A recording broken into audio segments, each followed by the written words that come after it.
Welcome to the live sessions of the Proportion Global Community.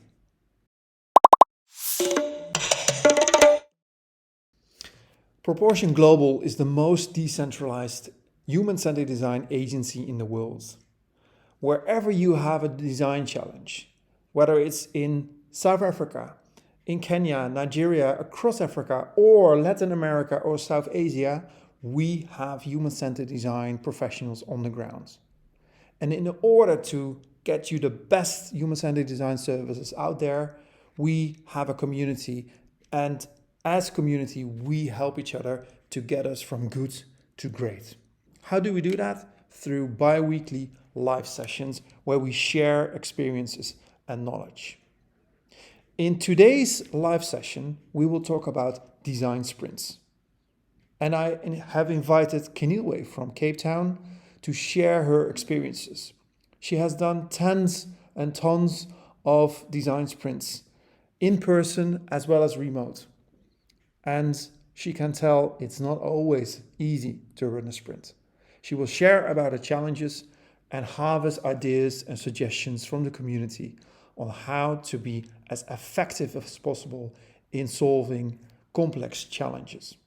Welcome everyone. It's great to see all of you. And as Thomas has mentioned, I am here to share my experiences, but also to learn from you guys, because being part of the community, that's what it's all about, us sharing our own learnings and learning from each other. So talking about design sprints, design sprints are actually a time-bound activity or process where you are following phases, going through activities in order to achieve a particular outcome. And you can use sprints. There are different kinds of sprints. You can use a sprint in order to, for example, to develop a product. You can use a sprint to develop a process within the organization. So unpacking either the process of, let's say, approving staff, or refining the hiring processes, or whatever the process requires improving within the organization. And then, of course, you can also use the sprint to develop a vision for the organization. So this is basically not linked to any product or a service that is already existing, but it's to understand the needs of the people that you are designing for. So you can use the sprint for that as well, but you can also use the sprint to just explore and see which other direction you could be taking your services and products as the organization. So there are different ways and different levels in which you can apply the design sprint. In my experience, I've also used design sprints to, for example, you have organizations who would spend quite a bit of money doing traditional research, spend a year or a couple of months doing traditional research. And now they have all this, research, and they don't quite know what to do next, or they don't know what to do about the outcome, except that they get a report that says, this is what we found.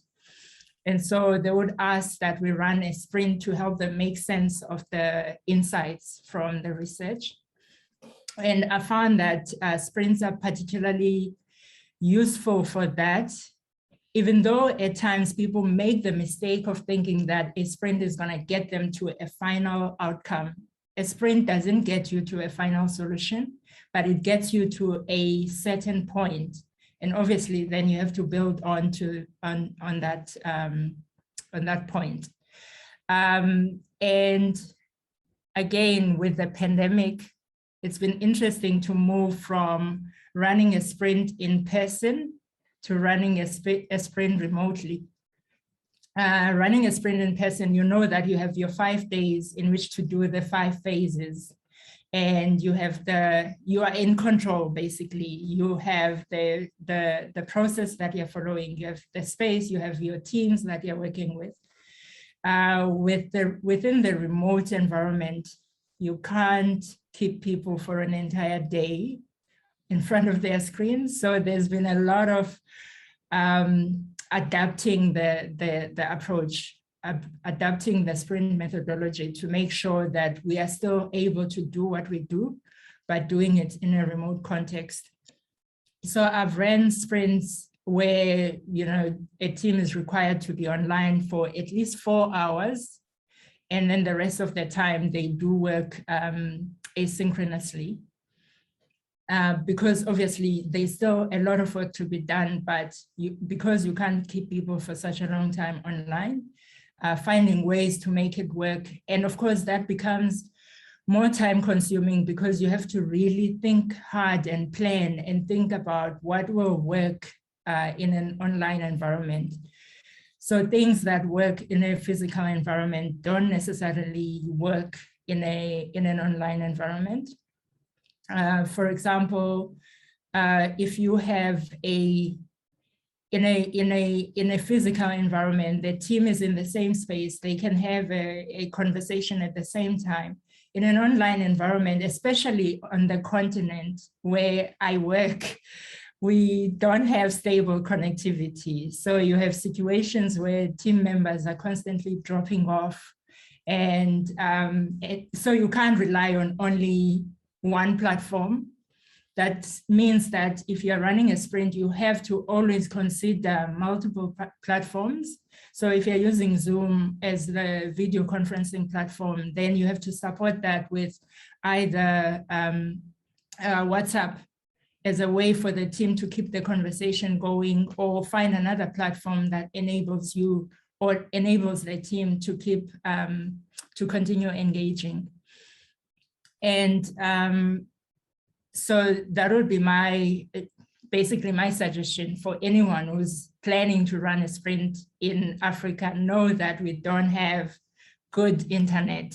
And so you do need to think about all these things. And then the challenges, I think one of the biggest challenges, I think I've already mentioned this, is the challenge of managing expectations.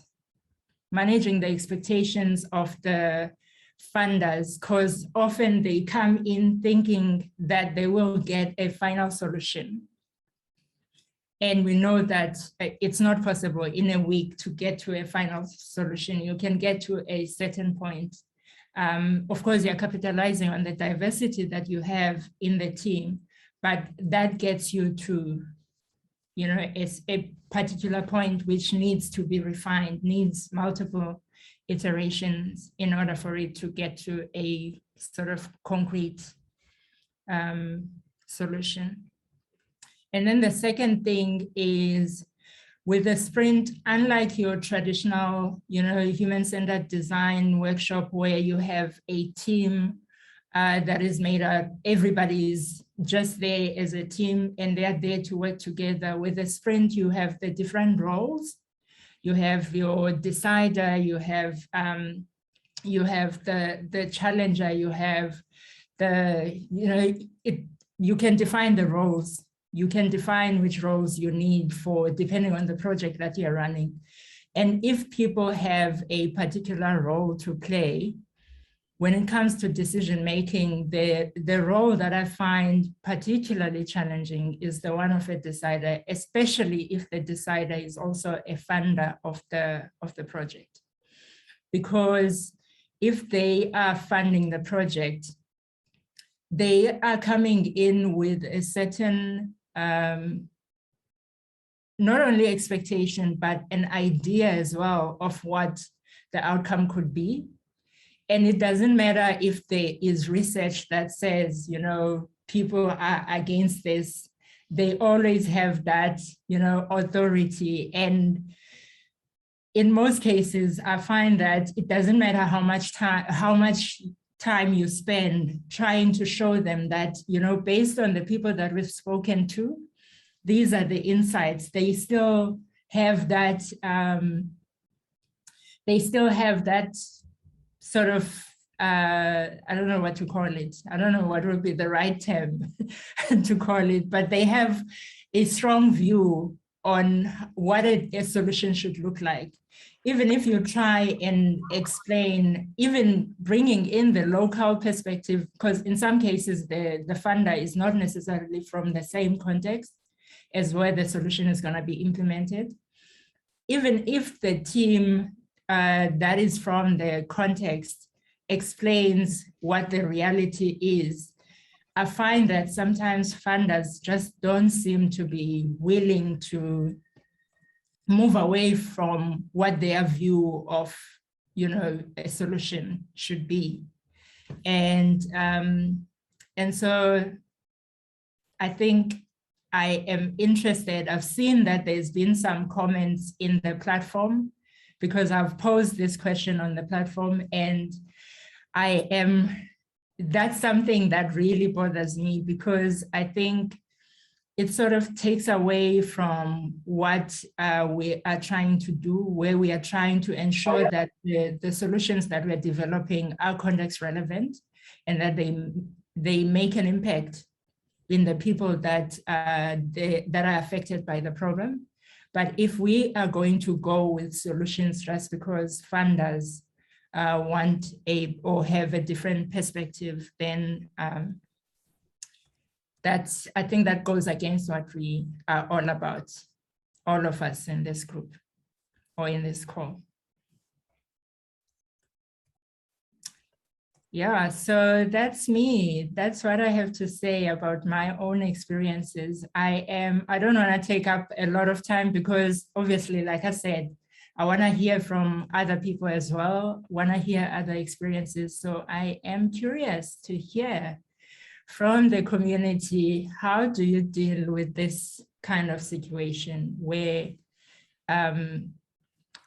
it doesn't matter how much you engage and how much you try and help the funders or the decider in the sprint to understand the context and understand the realities, they still go with their view of what a solution should be. Thank you very much, Keneilwe, for setting out the challenges around running design sprints and raising some really interesting questions to the community. After this introduction, we as a community dove into a 1-hour in-depth discussion to really share about the challenges and also the solutions that people came up with. Would you like to know the key insights from that discussion? Then do read our Medium article. You can find our Medium page if you simply Google Medium Proportion Stories. But if you want to join and participate in these live sessions, then sign up for our community. Go to www.proportion.global/community and join us in getting from good to great. See you in about 2 weeks for the next session.